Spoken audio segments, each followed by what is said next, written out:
Tahukah kamu sebuah jembatan megah bisa runtuh hanya karena satu kesalahan desain? Sejarah mencatat beberapa tragedi konstruksi yang mengejutkan dunia. Mari kita bahas, agar kita bisa belajar dari kesalahan fatal ini. Tacoma Narrows Bridge di Amerika Serikat runtuh pada tahun 1940, hanya beberapa bulan setelah dibuka.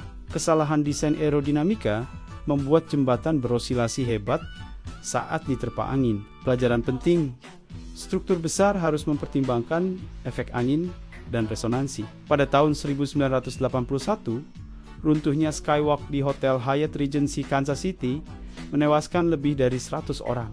Kesalahan desain sambungan gantungan menjadi penyebab utama. Pelajaran penting: detail kecil dalam desain sambungan bisa menentukan keselamatan ratusan nyawa. Bangladesh 2013, Rana Plaza, gedung pabrik garmen, runtuh menewaskan lebih dari 1.000 orang. Penyebab: pembangunan ilegal, tambahan lantai, material berkualitas rendah, dan pengabaian standar keselamatan.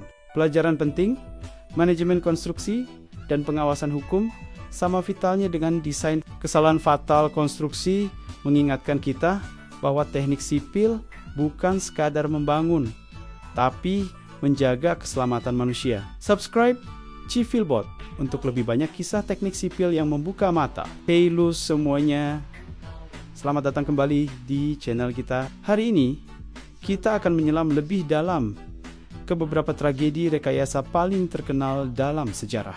Untuk memahami pelajaran berharga di baliknya, kita akan melihat detail teknis, proses investigasi yang rumit, dan bagaimana kegagalan ini selamanya mengubah dunia rekayasa dan kebijakan global. Mari kita mulai perjalanan kita dengan sebuah jembatan yang dijuluki Galloping Gertie. Jembatan Tacoma Narrows yang dibuka pada tahun 1940 adalah keajaiban rekayasa pada masanya. Dengan desain yang ramping dan elegan, jembatan ini menjadi jembatan gantung terpanjang ketiga di dunia. Namun, keanggunan itu menyembunyikan kelemahan fatal. Sejak awal, jembatan ini menunjukkan gerakan vertikal yang tidak biasa, bahkan saat diterpa angin sepoi-sepoi. Para pekerja konstruksi bahkan menjulukinya Galloping Gertie karena gerakannya yang mirip kuda berlari. Pada tanggal 7 November 1940, hanya 4 bulan setelah dibuka, mimpi itu runtuh. Angin dengan kecepatan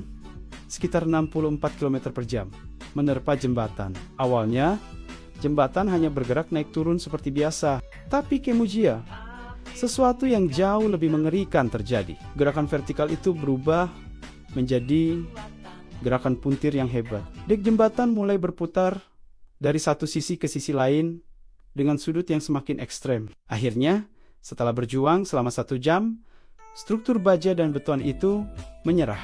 Kabel suspensi putus dan bagian tengah jembatan jatuh berkeping-keping ke perairan Puget Sound di bawahnya. Satu-satunya korban jiwa adalah seekor anjing bernama Tubi yang ditinggalkan di dalam mobil. Lalu, apa yang sebenarnya salah? Penyelidikan Posca Bencana mengungkap sebuah fenomena yang saat itu belum sepenuhnya dipahami dalam rekayasa jembatan aeroelastic flutter. Para insinyur pada saat itu merancang jembatan untuk menahan gaya angin statis yang kuat, seperti tekanan konstan. Namun, mereka tidak memperhitungkan efek dinamis dari angin yang berinteraksi dengan struktur yang fleksibel.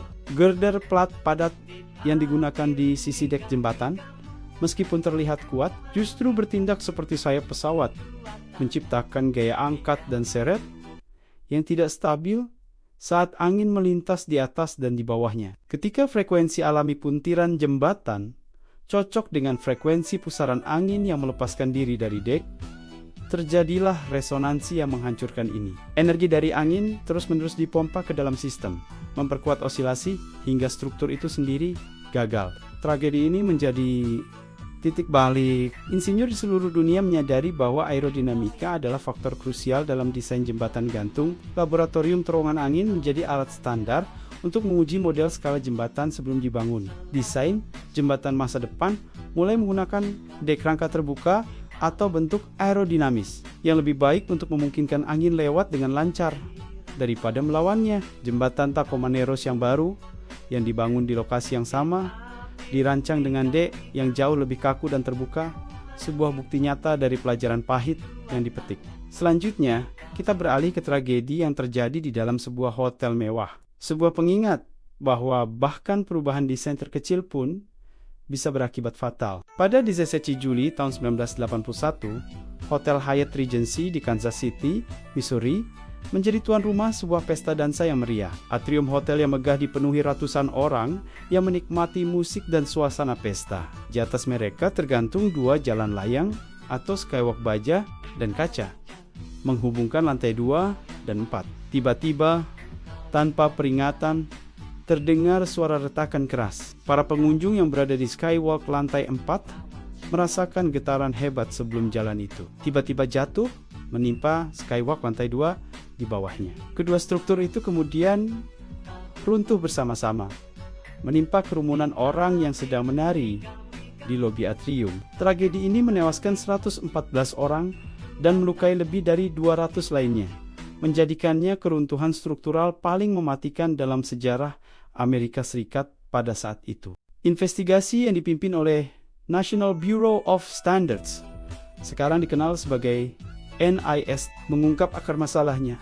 Perubahan desain yang tampaknya sepele namun fatal pada koneksi yang menopang skywalk. Desain aslinya sebenarnya sudah cukup lemah, tetapi masih bisa menahan beban yang seharusnya. Desain ini menggunakan satu set batang penggantung panjang yang menembus skywalk lantai 4 dan kemudian turun untuk menopang skywalk lantai 2. Beban dari kedua skywalk akan ditransfer ke mur tunggal di bawah skywalk lantai 2. Namun, selama proses fabrikasi, kontraktor baja mengalami kesulitan membuat ulir sepanjang batang baja yang panjang itu. Mereka mengusulkan perubahan, alih-alih satu batang panjang.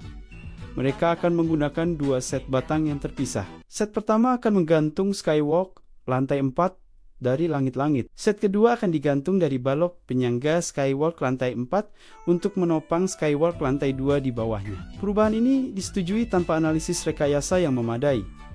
Apa dampaknya? Beban pada koneksi di skywalk lantai 4 menjadi 2 kali lipat. Sekarang, mur di bawah balok penyangga skywalk lantai 4 tidak hanya menopang beratnya sendiri, tetapi juga seluruh berat skywalk lantai 2. Pada malam tragedi, koneksi yang terbebani ini gagal. Mur dan ring menembus balok baja, menyebabkan reaksi berantai yang menghancurkan. Bencana Hyatt Regency menyoroti masalah kritis dalam komunikasi dan tanggung jawab dalam proyek konstruksi. Siapa yang bertanggung jawab untuk memeriksa dan menyetujui perubahan desain? Penyelidikan menunjukkan adanya kerancuan komunikasi antara firma rekayasa, arsitek, dan kontraktor. Akibatnya, 2 insinyur proyek kehilangan lisensi profesional mereka, dan standar praktik rekayasa diperketat secara nasional. Sekarang ada penekanan yang jauh lebih besar pada tinjauan menyeluruh dan dokumentasi formal untuk setiap perubahan desain, sekecil apapun, untuk memastikan rantai tanggung jawab yang jelas. Terakhir, kita akan melihat tragedi yang dampaknya melampaui batas-batas rekayasa dan mengguncang seluruh industri global. Pada 24 April tahun 2013, di Safar, Bangladesh, sebuah gedung 8 lantai bernama Rana Plaza runtuh. Di dalamnya ada ribuan pekerja garmen yang sedang membuat pakaian untuk merek-merek fashion terkenal di seluruh dunia. Sehari sebelumnya, retakan besar telah muncul di struktur bangunan, dan para pekerja toko di lantai bawah telah dievakuasi. Namun, para manajer pabrik garmen di lantai atas memaksa para pekerja untuk tetap masuk, mengancam akan menahan gaji mereka. Keesokan paginya, bangunan itu runtuh dalam sekejap, menewaskan lebih dari 1.100 orang dan melukai ribuan lainnya. Ini adalah bencana industri garmen terburuk dalam sejarah.